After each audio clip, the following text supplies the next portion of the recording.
Good morning. Not last week, 2 weeks ago, before spring break, we finished up with chapter 11. So we are starting chapter 12 today, immigrants, labor, and cities. So we learned last chapter about the industries, flour and iron mining and lumber. That's yours. So we learned about those industries towards the end of the 1800s. Good morning. So towards the end of the 1800s. So now we're getting into the very end of the 1800s, beginning of the 1900s. So we're moving on in time. So now we're only 100 years away from where we are now. So it's not that long ago. So we're going to be learning about the influx of immigrants coming in. We learned a little bit about immigrants. We're going to be learning more and how those immigrants affected the cities and the population of the cities and how they grew, and the workers that came in. So chapter 12, immigrants, labor, and cities. Our first word for our key terms is urban. What does urban mean? If something is in an urban setting, where is it? Well, it's in like a big city. Yeah, urban means it's in the city, so it's of. Oh, why is this not working now? What was that? Oh, I know it's had a break for a week, but I need it to work now. So we will just figure it out. I will just say it, and you will just have to write it. So urban is of or relating to the city. Of or relating to the city. It's been a while since I've had a pen not work. Trying to remember.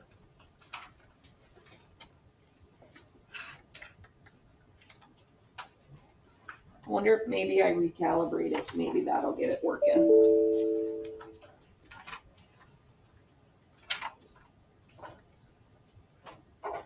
Let's just give it a try real quick.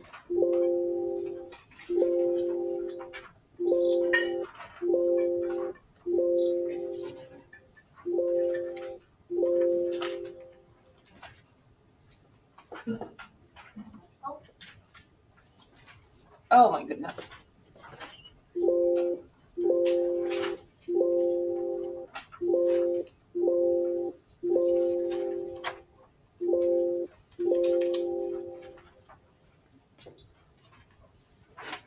Well, I got it. There we go. Of or relating to the city.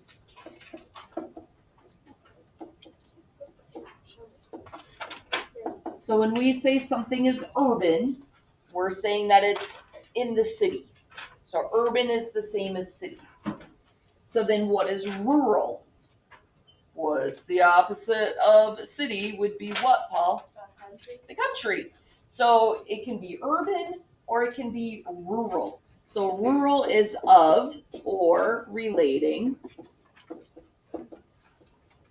to the countryside.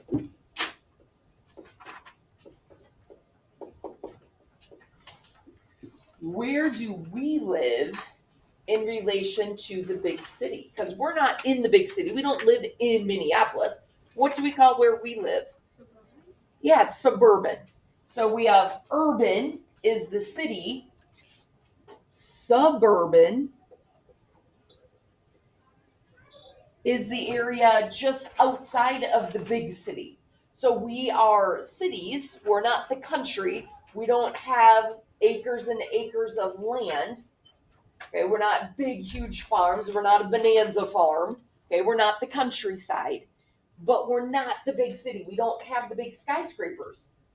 So we're in between. So suburban, you can see it has that urban in there. We're more like the city than we are like the countryside. When I go up to my dad's, he lives in the countryside.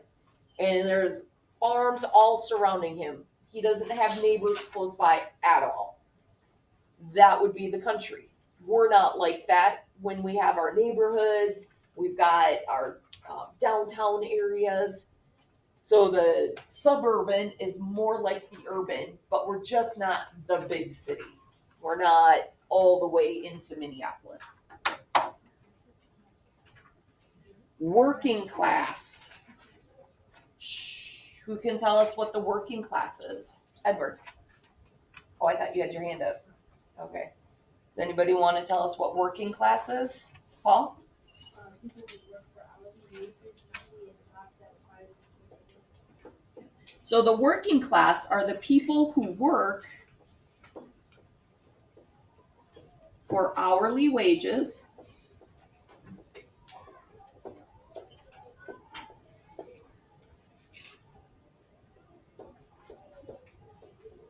Usually in jobs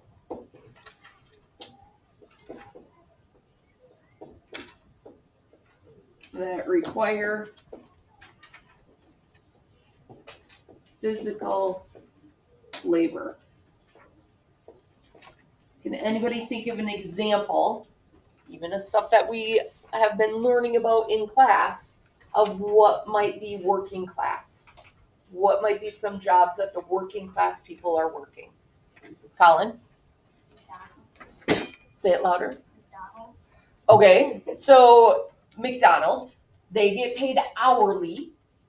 Okay, they work shifts and are paid hourly, so that would be a working class. Andrea? The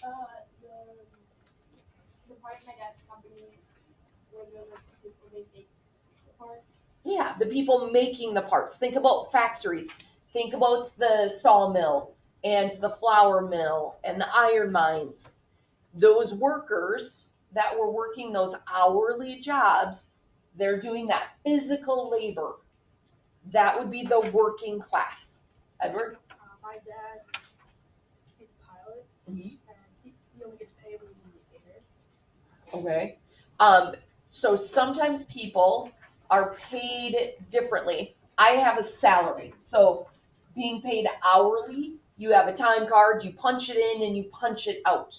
I get a salary, so I work every day, I get paid every day.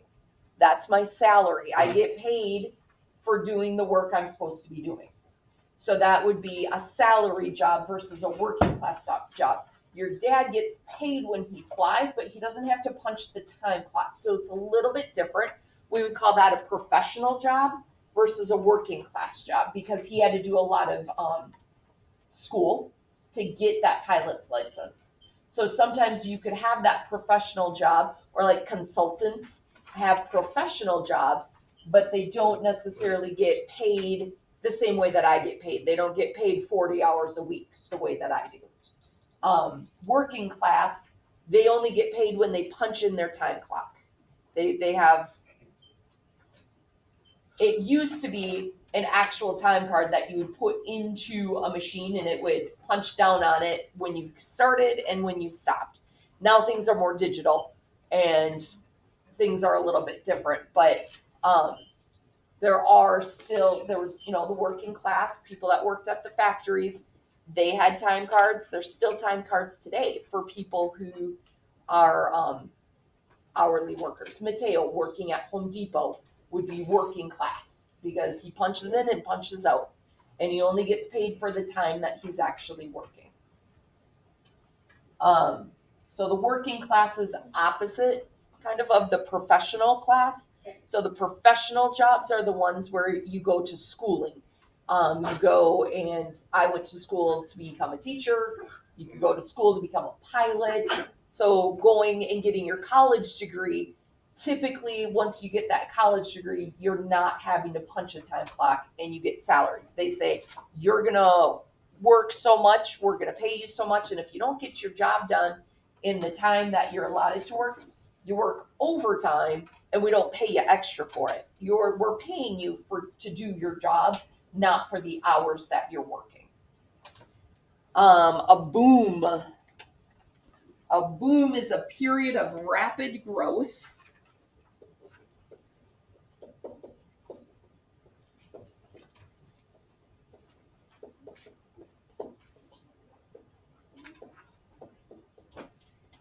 In population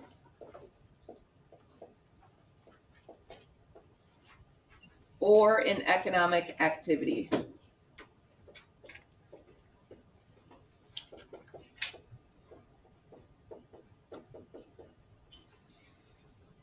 Back in the later 1940s, after World War II, they had something that they called the baby boom because there were tons of babies being born. Anybody have any guess on why there was a big population boom in the 1940s, Colin? No. That's a good guess, though. Abortion wasn't really a big thing back then. Andrea? Was it because all the wives thought their husbands were gonna die, so they wanted to have kids with them? Not quite. Instead of the wives being afraid the husbands were going to die, does anybody know what was going on in the world in the 1940s? World War II? World War II. It ended in 1945. And then all the soldiers come home. And they're getting married. And they're starting their families. So all of these soldiers had been gone. And so they didn't have a lot of babies being born because the soldiers were gone. The wives were home alone taking care of, whatever they had at home. But there wasn't a lot happening. So then all the soldiers came home and there's a big population explosion. They call it the big baby boom. You might have heard the term baby boomers. My dad and mom would be a part of the baby boom population being born in the late 1940s because my grandpa had been in World War II. So it's when the soldiers came home because there were so many soldiers gone. So a boom is a period of rapid growth in the population. Just think about all the soldiers coming home to their wives. There, a lot of times people got married when they left because the women wanted to give the men something to come home to. Let's get married. Well, then they come home and they're able to start the family. So there's the big population explosion. Or it could be economic activity. Maybe there's a big boom in profits coming in. The factories are taking off. People are making more money.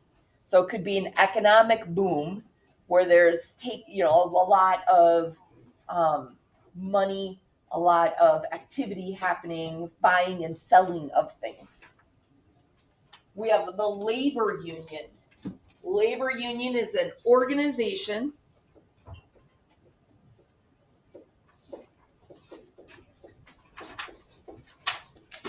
that helps workers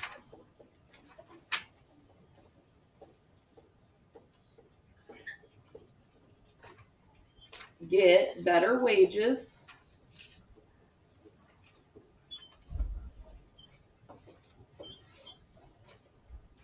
and working conditions. Think about what we learned about in the last chapter with our industries, the sawmills and the flour mills and the iron mining. What did we learn about some of those jobs with some of those machines? Oh, it was dangerous. You could get hurt easily. And sometimes the employers are like, you need to be as efficient and move as fast as you can. We talked about how people might lose their arms or their legs. They're putting their hand in to clear out the jam instead of using the stick because it goes faster, because they're being told you have to go faster, you have to move faster, we want to make profit.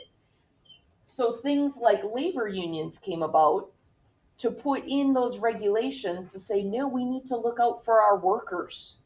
You can't overwork them. You can't make them work from 6 a.m. until 9 o'clock at night, working all day. That's not safe. It's not good. They're getting too tired and they're making mistakes. You have to give them lunch breaks. It's mandatory. You have to have break times. You can't just work them straight all day. That's not good for the body. So labor unions came about to help look out for the rights of the workers because there were employers who just wanted to turn a profit and they wanted the money coming in, and they didn't care what happened to their employers because they could get more workers. Well, if you don't like it, then quit. I'll get somebody else who wants to make that money. And we're not going to pay you a lot because these are the only jobs around. So you're going to do this work for a little bit of money.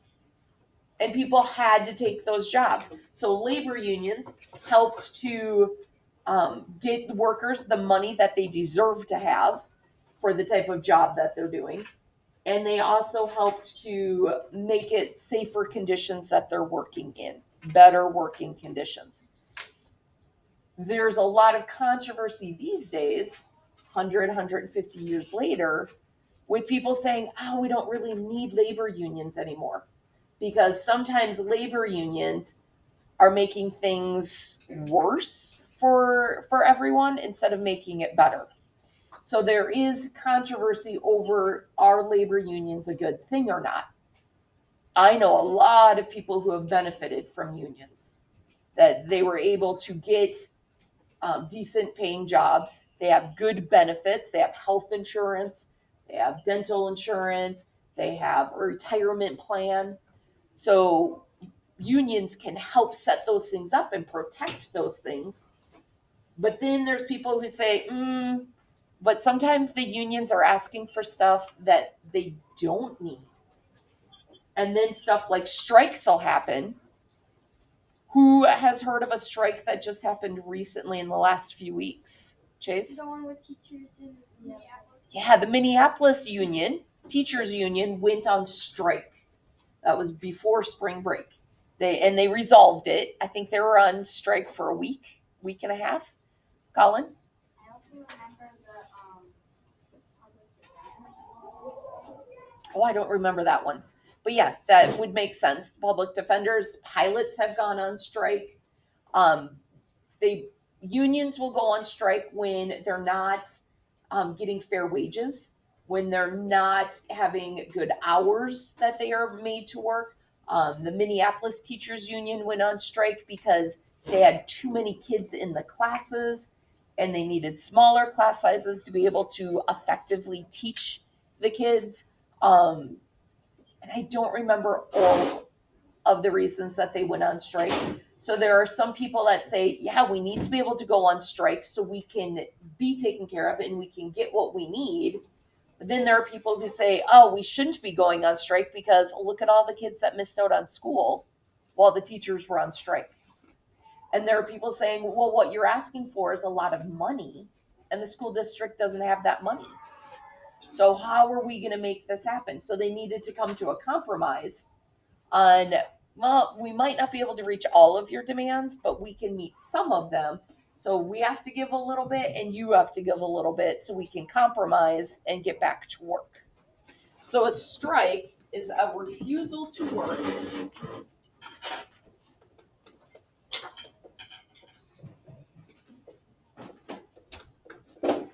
in order to force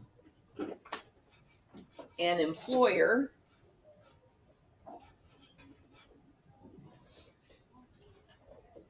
to agree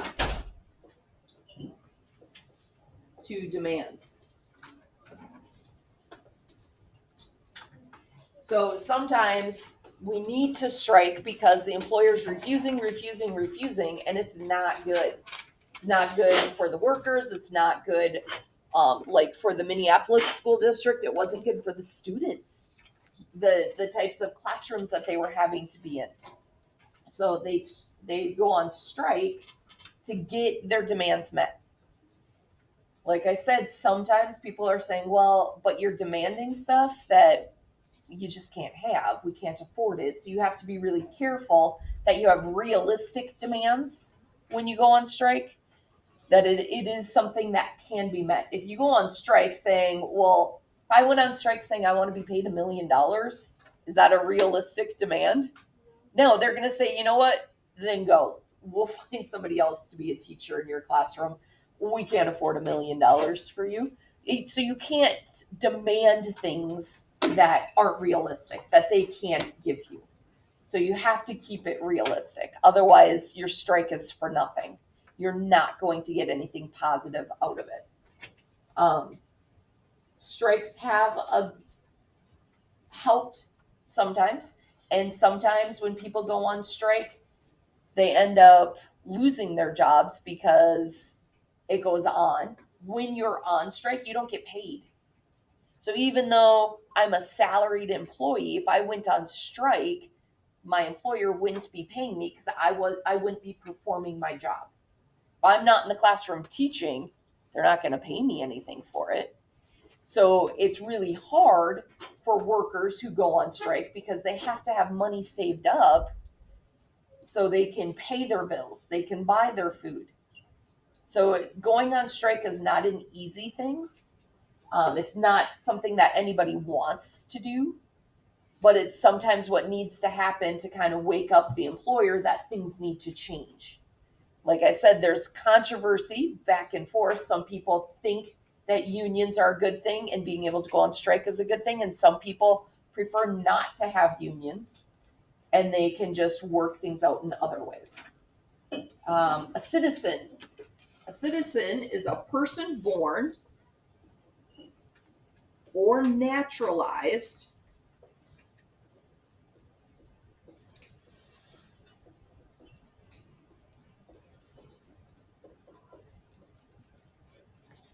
into a country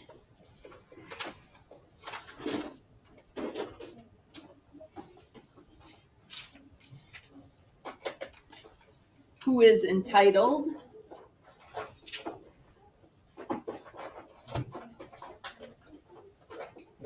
to the rights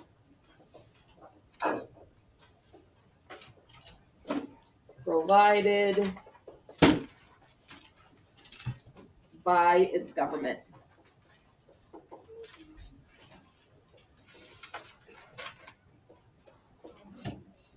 So when you were born here in the United States, you're automatically a United States citizen. You are an American.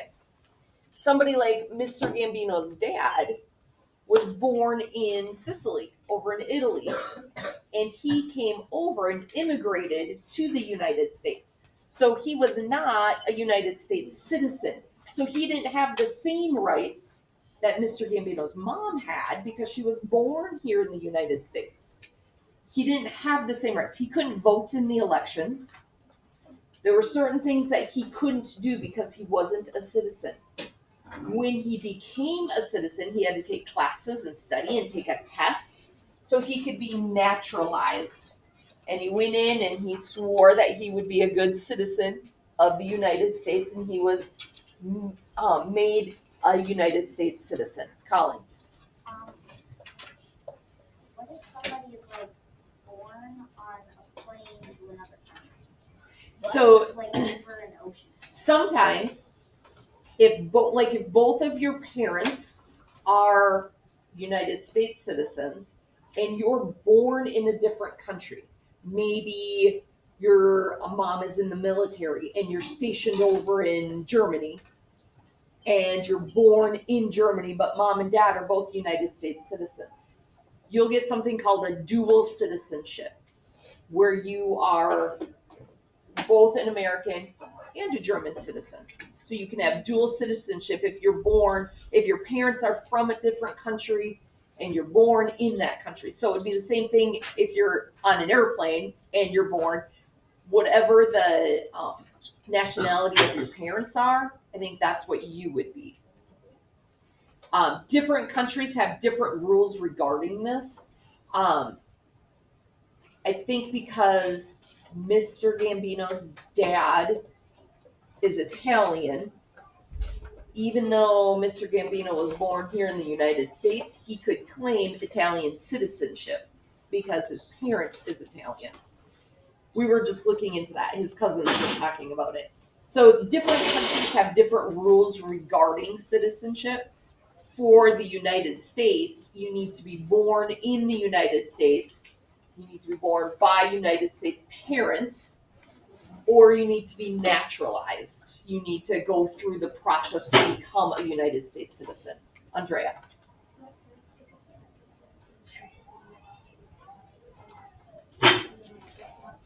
Say that again.